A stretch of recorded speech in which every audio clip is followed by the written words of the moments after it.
İslamda qisas qanunu var. Amma Allah Quranda buyurur ki, əfv etsəniz daha yaxşıdır. Yəni sizin atanızı ya qardaşınızı biri mübahisə edərkən öldürübsə, həmin şəxsi öldürə bilərsiniz, amma əfv etsəniz daha yaxşı olar. Bu qədər rəhimli olan Allah din ilə məsxərə edən insanları əfv etməyi qadağan edib. Hətta Quranda buyurulur ki, həmin an o məkanı tərk edin. Təbii ki, bu iş insanın dini təhqir və məsxərə edənlərə qarşı edəcəyi ən ibtidai addımıdır. Allah ən minimumu bizə bəyan edir. Həmin şəxslərin İslam fiqhində hökmü Məkkə fəth olunan zaman Peyğəmbər tərəfindən bəyan olundu. Həzrət Peyğəmbər əmzi Seyyid-ü Şühəda Həmzəni qətlə yetirən Vəhşi adlı şəxsi əfv etdi. Amma İslamı müxtəlif şeir, təlxətçilik ilə məsxərə və təhqir edənlər barədə buyurdu ki, onları Kəbənin pərdəsinə yapışan, əfv dilənən halda tapsaz da öldürün. Düstur çox sadədir. Sən öz haqqından keçməkdə ixtiyar sahibisən, amma sənin Allahın haqqından keçmək ixtiyarın yoxdur. Allahı, dini, imamları, peyğəmbərləri məsxər edənlər Allahın sərhədlərinə təcavüz edən şəxslərdir. Bizim xalqımızın xəmiri Şah İsmailin geni İmam Hüseynin qanı ilə yoğrulub.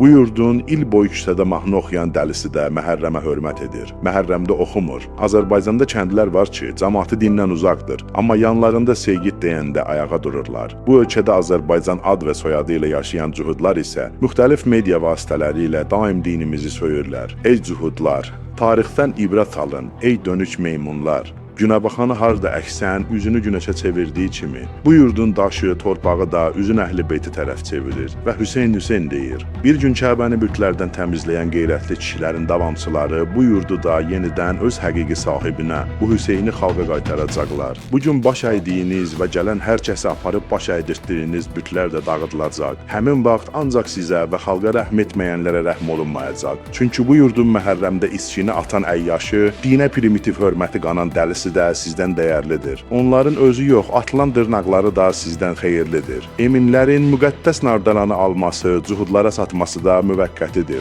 Hamısını pis günlər gözləyir. Rəhmətlik Baba Pünhan 30 il əvvəl bu beyti deyib. Bu torpağa imamın ayağı dəydiyi üçün, bu torpağı alan da, satan da borc içində.